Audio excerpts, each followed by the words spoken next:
Om Shanti. Good morning. प्राणेश्वर बाप दादा के 15 मार्च 2024 के अनमोल महावाक्य सुनते हैं। मीठे बच्चे, ज्ञान सागर बाप तुम्हें रत्नों की थालियां भर भर करके देते हैं। जितना चाहे उतनी झोली भरे, सब फिक्रातों से फारिग हो जाओ। प्रश्न, ज्ञान मार्ग की कौन सी बात भक्ति मार्ग में भी पसंद करते हैं? उत्तर, स्वच्छता। ज्ञान मार्ग में तुम बच्चे स्वच्छ बनते हो। बाप तुम्हारे मैले कपड़ों को स्वच्छ बनाने के लिए आए हैं। आत्मा जब स्वच्छ और पावन बन जाती है तब घर में जाने के या उड़ने के उसको पंख लग जाते हैं। भक्ति में भी स्वच्छता को बहुत ही पसंद करते हैं। स्वच्छ बनने के लिए गंगा में जाकर के स्नान करते हैं, लेकिन पानी से आत्मा स्वच्छ नहीं बनती है। ओम शांति। मीठे मीठे रूहानी बच्चे, जानते हैं तुम्हें याद की यात्रा को भूलना नहीं है। सुबह को जैसे यह प्रैक्टिस करते हो उसमें वाणी नहीं चलती है, क्योंकि वह है निर्वाण धाम में जाने की युक्ति। पावन बनने के सिवाय तुम बच्चे जा नहीं सकते, उड़ नहीं सकते। यह भी समझते हो सतयुग जब होता है तो कितनी ढेर आत्माएं उड़ करके जाती है। अभी तो कितनी करोड़ आत्माएं हैं, वहाँ सतयुग में जाकर के कुछ लाख बचेंगे, बाकी सब उड़ जाते हैं। जरूर कोई तो आकर के पंख देते हैं उड़ने के लिए। इस याद की यात्रा से ही आत्मा पवित्र बनती है। इनके सिवाय कोई उपाय है नहीं पावन होने का। पतित पावन भी एक बाप को ही कहते हैं, फिर कोई ईश्वर कहते हैं, परमात्मा कहते हैं या भगवान कहते हैं। पतित पावन बाप को अलग अलग नाम से जानते हैं। है तो एक ही, अनेक नहीं। बाप सबका एक है। लौकिक बाप सबका अपना अपना होता है, बाकी पारलौकिक तो सबका एक ही है। वह एक जब आते हैं तो सबको सुख दे करके जाते हैं, फिर सुख में उनको याद करने की दरकार नहीं रहती है। वह भी पास्ट हो गया ना। अब बाप बैठ पास्ट एंड प्रेजेंट फ्यूचर का राज समझाते हैं। झाड़ का पास्ट प्रेजेंट फ्यूचर बहुत ईजी है। तुम बच्चे जानते हो कैसे बीज से झाड़ होता है, फिर वृद्धि को पाते पाते आखिर अंत आ जाता है। उसको कहा जाता है आदि मध्य अंत। यह है वैरायटी धर्मों का झाड़, वैरायटी फीचर्स का झाड़। सबके फीचर्स अपने अपने हैं। फूलों में तुम देखेंगे जैसा जैसा झाड़ होता है वैसे वैसे उनके फूल भी निकलते रहते हैं। उन सब फूलों के फीचर्स भी एक ही रहेंगे। सदाफुली होगी तो सदाफुली जैसा, गुलाब हो तो गुलाब एक जैसे ही फूल आते रहेंगे, कमल का हो तो कमल के ही फूल सुंदर दिखाई देंगे। तो बाबा कहते हैं कि इस मनुष्य सृष्टि रूपी झाड़ में भी वैरायटी है। उसमें हर एक झाड़ की शोभा अपनी अपनी है। इस झाड़ में अनेक प्रकार की शोभा है। जैसे बाप समझाते हैं श्याम सुंदर, यह देवी देवताओं के लिए है। जब वह सतो प्रधान से तमो प्रधान बनते हैं तो वही सुंदर से श्याम बनते हैं। ऐसे श्याम सुंदर और कोई धर्म में नहीं बनते। उनके फीचर्स भी देखो, जापानियों के फीचर्स, यूरोपियंस के फीचर्स अलग अलग होते हैं। चीनियों के, साउथ अफ्रीकन लोगों के फीचर्स हर एक के अलग अलग है। तो बाबा कहते हैं कि भाई अलग अलग वो शोभा, सुंदर शोभा होती है। इंडिया वालों के फीचर्स बदले होते जाते हैं। उनके लिए ही गायन है श्याम सुंदर, और कोई धर्म के लिए ये गायन नहीं। यह मनुष्य सृष्टि का झाड़ है, वैरायटी धर्म है। वह सब है नंबरवार। कैसे आते हैं ये नॉलेज तुम बच्चों को अभी मिलती है, और कोई यह बात समझा न सके। यह कल्प है 5000 वर्ष का। इसको वृक्ष कहो या दुनिया कहो। आधा में है भक्ति, जिसको रावण राज्य कहा जाता है। 5 विकारों का राज्य चलता है। कामचिता पर चढ़ कर के पतित सावरे बन जाते हैं। रावण संप्रदाय वालों की चलन और दैवी संप्रदाय वालों की चलन में रात दिन का फर्क है। मनुष्य उन्हों की महिमा गाते हैं, अपने को नीच पापी कहते हैं। अनेक प्रकार के मनुष्य हैं। भक्ति तो तुमने बहुत की है। पुनर्जन्म लेते लेते भक्ति करते आए हो। पहले होती है अव्यभिचारी भक्ति। एक की भक्ति पहले पहले शुरू करते हैं, फिर व्यभिचारी हो जाती है, अंत में बिल्कुल ही व्यभिचारी हो गई है। तब बाबा आकर के अव्यभिचारी ज्ञान देते हैं। बाबा आकर के अव्यभिचारी ज्ञान देते हैं। इसका भी जब तक पता नहीं है, ज्ञान से सद्गति होते तो बाबा कहते भक्ति के ही घमंड में रहते हैं। ये पता नहीं है ज्ञान का सागर एक ही परमात्मा है। भक्ति में कितने वेद शास्त्र याद कर जवानी भी सुनाते हैं। ये सब है भक्ति का विस्तार, भक्ति की शोभा है। बाप कहते हैं यह मृग तृष्णा समान शोभा है। वो रेत पानी जैसी दूर से ऐसी चमकती है जैसे चांदी। हिरण को प्यास लगती है तो उस रेत में भागते भागते भागते फंस जाता है, उसको लगता है कि आगे पानी है। भक्ति भी ऐसे है, उसमें सब फंसे पड़े हैं, उसे निकालने में बच्चों को मेहनत लगती है। विघ्न भी इसमें पड़ते हैं क्योंकि बाप पवित्र बनाते। द्रौपदी ने भी पुकारा है, सारी दुनिया में द्रौपदियाँ और दुर्योधन है। और फिर ऐसे भी कहेंगे तुम सब पार्वतियाँ हो जो अमर कथा सुन रही हो। बाप तुमको अमर लोक के लिए अमर कथा सुना रहे हैं। ये है मृत्यु लोक, यहाँ अकाले मृत्यु होती रहती है। बैठे बैठे हार्ट फेल हो जाते हैं, तुम हॉस्पिटल में जा कर के समझा सकते हो यहाँ तुम्हारी आयु कितनी कम है, बीमार हो पड़ते हो, वहाँ बीमारी होगी नहीं।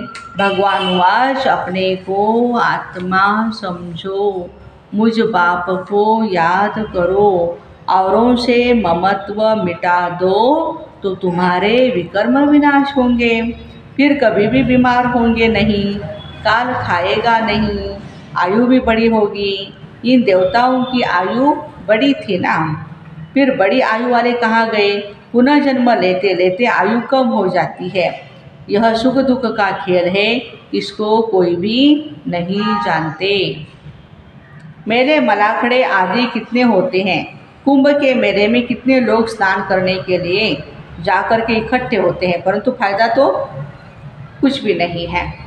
रोज़ तुम स्नान करते हो, पानी तो सब जगह सागर से ही आता है ना। सबसे अच्छा पानी कुएं का होता है, नदियों में तो किचड़ा पड़ता रहता है। कुएं का पानी तो नेचुरल शुद्ध होता है, तो उनसे स्नान करना, उनमें कुएं के पानी से स्नान करना बहुत अच्छा है। बाबा कहते हैं पहले यह रिवाज था, अब नदियों का रिवाज पड़ा है। भक्ति मार्ग में भी स्वच्छता को पसंद करते हैं। अब परमात्मा को तो सब पुकारते हैं, आकर के हमको स्वच्छ बनाओ। गुरु नानक ने भी परमात्मा की महिमा गाई, मूत परिति कपड़ धोए। बाप आकर के मूत परिति कपड़ों को स्वच्छ बनाते हैं। यहाँ बाप आत्मा को स्वच्छ बनाते, वो लोग आत्मा को निर्लेप समझते हैं। बाप कहते यह है ये रावण राज्य, सृष्टि की उतरती कला, गायन भी है चढ़ती कला, तेरे भाने सर्व का भला। सर्व की सद्गति हो जाती है बाबा, आपके द्वारा सबका भला हो जाता है। सतयुग में सबका भला हो जाता है, वहाँ सब शांति में है, एक ही राज्य है उस समय, और सब शांति धाम में रहते हैं। अब यह लोग माथा मारते हैं कि विश्व में शांति हो। उनसे पूछो आगे कभी विश्व में शांति थी जो आप मांग रहे हो? तो बोलेंगे हाँ थी। अच्छा, वो फिर कह देते अभी तो कलयुग में 40,000 वर्ष पड़े हैं। देखो उल्टा सारा ज्ञान। मनुष्य घोर अंधियारे में है, कहाँ 5,000 वर्ष का सारा कल्प और कहाँ एक कलयुग के ही 40,000 वर्ष बचे हुए बताते। अनेक मतें हैं, बाबा आकर के सच बताते हैं कि जन्म भी 84 है, लाखों वर्ष हो फिर तो मनुष्य जानवर आदि बन सकते हैं, परंतु कायदा नहीं। 84 जन्म मनुष्य का ही लेते हैं, उसका हिसाब किताब बाप ही बतलाते हैं। यह नॉलेज तुम बच्चों को धारण करनी है। ऋषि मुनि तो नेति नेति करके गए, अर्थात हम नहीं जानते तो नास्तिक ठहरे। जरूर कोई आस्तिक होंगे। आस्तिक है देवताएं, नास्तिक है रावण राज्य में। ज्ञान से तुम आस्तिक बनते हो, फिर 21 जन्मों का वर्षा मिलता है। फिर ज्ञान की दरकार नहीं रहती। अब पुरुषोत्तम संगम युग है, जबकि हम उत्तम से उत्तम पुरुष स्वर्ग के मालिक बन रहे हैं। इसमें जितना जो पढ़ेंगे उतना उच्च पद पाएंगे। पढ़ेंगे लिखेंगे होंगे विश्व के मालिक, नहीं तो कम पद, परंतु वह राजाई है सुख की, यहाँ है दुख की।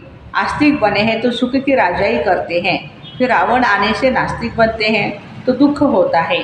भारत जब सॉल्वेंट था तो अथाह धन था। सोमनाथ का मंदिर बाबा कहते हैं कितना भारी सुंदर बनाया हुआ है। मंदिर बनाने के लिए इतने पैसे थे तो खुद के पास कितने होंगे? यह इतने पैसे कहाँ से मिले? शास्त्रों में लिखा है, सागर ने थालियां भर भर करके दी। अब ज्ञान सागर तुमको रत्नों की थालियां भर कर देते हैं। अब तुम्हारी झोली भर रही है। वो शंकर के आगे जाकर कहते हैं, बम बम भोले भर दे झोली मेरी। बाप को तो जानते ही नहीं, अब तुम जानते हो बाबा हमारी झोली भर रहे हैं। जितना जिसको चाहिए सो भरे। जितना अच्छी रीति पढ़ेंगे उतना स्कॉलरशिप मिलेगी। चाहे तो ऊंच ते ऊंच डबल सिरताज बनो, चाहे गरीब प्रजा व दास दासी, आपके ऊपर है सारा।